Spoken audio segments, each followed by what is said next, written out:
Lena Morris had been working double shifts for weeks, her sneakers worn thin, her hands raw from dish soap that never seemed to wash off. The Aurelia wasn't just another restaurant in the city, it was the rooftop jewel of downtown, where deals worth millions were toasted with wine more expensive than her month's rent. To her, it was a job, a place where she carried trays heavier than her paycheck and learned to move like a shadow so no one noticed the exhaustion in her eyes. That night, whispers had already reached the kitchen before she stepped onto the floor. Charles Vane, the billionaire investor everyone feared and pretended to admire, had taken the best table. He was known for deals that ruined smaller businesses and for turning staff into punchlines at his dinners. Lena tied her apron tighter and steadied her tray, telling herself she would keep her head down, serve, and survive the night. But the moment she pushed through the glass doors to the rooftop, the air shifted. Charles was already in full performance. "Steady hands, darling, this isn't your kitchen sink," he sneered at a young waitress who trembled while pouring his wine. His voice was sharp enough to slice through the soft music, and the table erupted in laughter. The poor girl flushed crimson, her eyes flicking down as if shame itself was heavier than the bottle she carried. Lena slowed her steps, watching. No manager stepped in. No guest frowned. The cruelty was theater, and everyone else had bought a ticket. When another waitress bent carefully to set a plate in front of him, Charles leaned back with a smirk. "Careful, sweetheart. You bend like that and my investors won't be able to focus on the food." His companions chuckled, lifting glasses as if this was all part of the entertainment. The girl forced a smile so brittle it looked like it would crack. Lena's chest tightened, but she forced herself to breathe. "Don't interfere," she told herself. "Not tonight." She set her tray down at the edge of the table, her eyes low. Charles noticed her immediately. Well, he said, his gaze sweeping over her hands, still faintly marked from scrubbing dishes earlier that day. "Didn't know diners sent their staff here. Look at those hands, grease stains. What's next? A bus driver serving dessert." The table roared with laughter. Lena's throat burned, but she stayed silent, adjusting her tray. If she gave him nothing, maybe he would get bored. But Charles wasn't the type to get bored. When one of the newer waitresses, nervous beyond control, spilled a single drop of wine near his sleeve, he grabbed her wrist hard enough that she gasped. "Go back to school before touching glassware. You're not ready to serve men like me." His grip was cruel, his smile crueler. That was Lena's breaking point. The tray in her hands rattled from the anger rising in her chest. Before she knew it, the word tore out of her. "Enough!" The rooftop froze. Forks hovered in midair. The music felt like it had died instantly. Every guest turned, every server stiffened, eyes darting between her and the man no one ever dared cross. Charles leaned back slowly in his chair, his arm finally releasing the girl's wrist. His expression was one of mild amusement, as though a stray cat had decided to hiss at him. "And who," he asked softly, savoring each word, "are you to tell me enough, girl?" Lena's knees trembled, but her voice didn't falter. "A human being," she said, her chest heaving. "Same as every woman you've mocked tonight." Gasps rippled around the table. Someone whispered her name. Others looked horrified, as if speaking to him that way was a fireable sin. Charles tilted his head, his lips curling into something that wasn't quite a smile. "Adorable. A waitress with a backbone." He chuckled, leaning back in his chair as if her defiance was no more threatening than a fly buzzing at his ear. She stood her ground, her tray still balanced in her hands though her heart pounded so hard she thought the glasses would clink in rhythm with it. The silence stretched, broken only by the hum of the city below. "You think standing up makes you noble?" Charles asked at last, his voice low and taunting. "Look around you. They laugh because they know I'm untouchable. And you? You'll be gone by morning. That's the difference between us." Lena swallowed hard. Around them, the guests shifted, whispering. Some stared at her with pity, others with fascination, as though they'd just witnessed a woman throw herself against a wall she could never move. Her fingers dug into the tray. "Maybe I will be gone," she said, surprising herself with how steady her voice sounded. "But at least I won't leave this place tonight ashamed of what I allowed." For a heartbeat, there was nothing, No laughter, no whispers, just the echo of her words hanging in the night air. Then Charles laughed. Not a polite laugh, not even the fake amusement he gave to clients, but a deep, cruel laugh that filled the entire rooftop. He waved a hand as though swatting her away. Take her out of my sight. I don't dine with philosophers in aprons. But no one moved. The manager stood frozen at the bar, unsure whether to protect her or his own job. The other staff avoided her eyes, their fear pulling them back into the shadows. Lena didn't wait to be dragged. She set the tray down gently, lifted her chin, and walked toward the kitchen doors. Her legs shook, but her stride was steady. Every step felt like defiance carved into marble. Behind her, Charles raised his glass and said loudly enough for the room to hear, "To courage, when it's cheap enough to risk nothing." The table erupted in laughter again, but this time it rang hollow, forced, like a song everyone had grown tired of singing. Lena didn't look back. She pushed through the kitchen doors, the laughter muffled as they swung shut behind her. The fluorescent lights hummed overhead, cold and sterile compared to the rooftop's glow. No one said a word. The cooks kept their heads down, pretending not to have heard, though she knew they had. She untied her apron with trembling fingers, tossed it onto the counter, and left without signing out. The night air outside was sharper than she remembered, carrying the smell of rain even though the streets were dry. She walked quickly, her sneakers slapping against the pavement, her heart still thrumming with the confrontation. Pride burned inside her, but fear pressed close behind it. What had she done? People lost their jobs for less than that. She had a little brother waiting at home, bills stacked on the table, rent 2 weeks overdue. She told herself she didn't regret it, but regret wasn't the same as fear. And fear was already curling its fingers around her throat. By the time she reached her apartment, her hands had finally stopped shaking. The building was old, its paint peeling, its hallway lights buzzing faintly. When she unlocked the door, the warmth inside greeted her with the faint smell of grilled cheese. Her brother Noah was sitting cross-legged on the couch, a book spread across his lap. He was 16, gangly and still growing into himself, with that stubborn streak in his jawline that reminded her of their father. He looked up the moment she walked in. "You're late," he said, his voice casual, but his eyes searching her face. "Rough night." Lena forced a smile, kicking off her shoes. "Just long. You eat?" "Yeah. I saved you half a sandwich." He paused, then tilted his head. "You look pale." She moved to ruffle his hair, but he ducked away, grinning despite himself. "I'm fine, Noah. Go on, finish your homework. I'll grab something to eat later." He studied her for another second before nodding, returning his gaze to the book. She slipped into her small bedroom and shut the door behind her. For a long moment, she leaned against it, exhaling. The room was cramped, the mattress thin, but it was the only place where her walls didn't have to hold. In the quiet, the pride of standing up to Charles Vane felt smaller, almost fragile. Would her boss call tomorrow with a suspension? Or worse, silence, the kind that meant she no longer had a job at all? She curled on the bed without eating, staring at the ceiling until sleep finally claimed her. The days that followed answered her questions. No calls came. Her shifts vanished from the schedule. When she asked the manager, he avoided her eyes, muttered something about overstaffing. She walked home with her last paycheck folded in her hand like an obituary. By the third day, the silence grew unbearable. She sent out resumes, knocked on doors of cafes and diners, but everywhere she went, managers offered tight smiles and "we'll call you." They never did. The Aurelia's shadow followed her, word spread fast in that city, and Charles Vane's name carried more weight than her dignity ever could. At night, she sat at the kitchen table staring at the overdue electric bill. Noah tried not to notice, but he wasn't blind. He offered to get a part-time job after school, and she snapped at him, then apologized immediately. "It's my responsibility, not yours," she whispered. He only nodded, his jaw set in that stubborn way again. By the fourth night, rain finally came, tapping against their windows as she lay awake.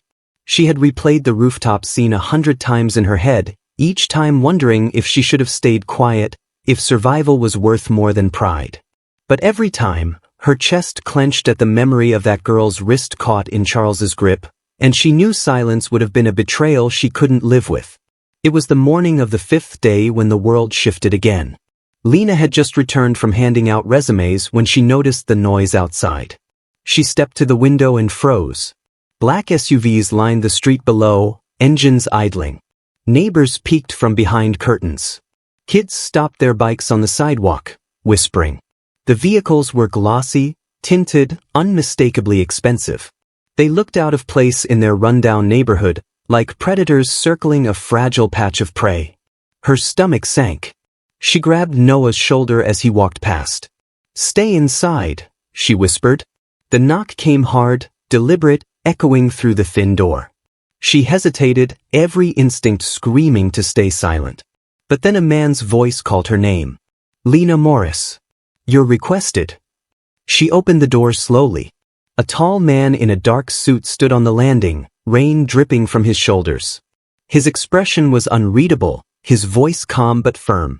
Behind him, one SUV door hung open. The hallway neighbors peered from their doors, whispering, their eyes darting between Lena and the vehicles outside. The whole building seemed to be holding its breath. Lena's pulse hammered. "Requested by who?" she asked, her voice steadier than she felt. "Mr. Alexander Pierce," the man replied. "He's waiting." The name meant nothing to her, but the weight of it silenced the neighbors instantly. Someone muttered, "She's finished." Noah stepped up beside her, his voice sharp. "She's not going anywhere with you." The man didn't flinch. "It's not a request." Lena placed a hand on Noah's arm, squeezing gently. "It's okay," she murmured, though her own body trembled. She turned back to the man, lifted her chin, and stepped out into the rain. The SUV's leather interior smelled faintly of cedar and wealth. She sat stiffly, water dripping from her hair. Across from her, a man in his 50s sat with perfect composure.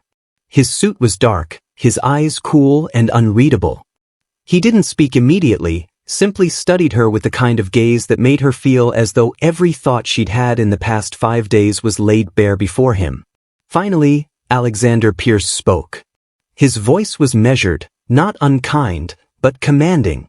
"When Charles Vane humiliates you, do you hear only insult, or do you measure his weakness?" Lena blinked, startled. She hadn't expected that question. She opened her mouth, then closed it again, uncertain whether to answer. Silence filled the SUV, broken only by the rain against the windows. She swallowed. "I don't measure him. I just couldn't stand by." Alexander leaned back, as though her words confirmed something he had already suspected. "Most people bow. You didn't. That makes you inconvenient. But it also makes you useful." Her brows furrowed. "Useful how?" "I was at the Aurelia that night," he said, his gaze unwavering. "I watched you stand when no one else would. I don't need staff who keep their heads down. I need people who can stand in fire." Her throat tightened. "But for what?" Instead of answering, he glanced toward the window, his reflection stern in the glass. "Tomorrow night, there is a business summit. I want you there. Not as staff. As my guest." Her breath caught. "Why me?" "Because," he said simply, "I want to see if your defiance was an accident, or if it's steel." The SUV slowed. Outside, she recognized her street. The door opened, rain splattering on the pavement. Alexander's eyes lingered on her a moment longer. "Tomorrow. 7 sharp. Don't be late." And then, just like that, she was back on her curb, the SUVs pulling away one by one until only the rain remained. Neighbors gawked from their windows. Noah rushed outside, grabbing her arm. "What happened? Who was that?" She shook her head, still dazed. "I don't know." That night, Lena couldn't sleep. She sat at the kitchen table long after Noah had gone to bed, her thoughts spiraling. Guest at a business summit? Alexander Pierce had spoken as though it were inevitable, as though her life were already shifting in ways she couldn't control.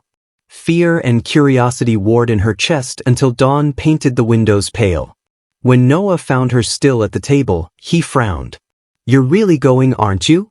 She hesitated. "I don't know if I should."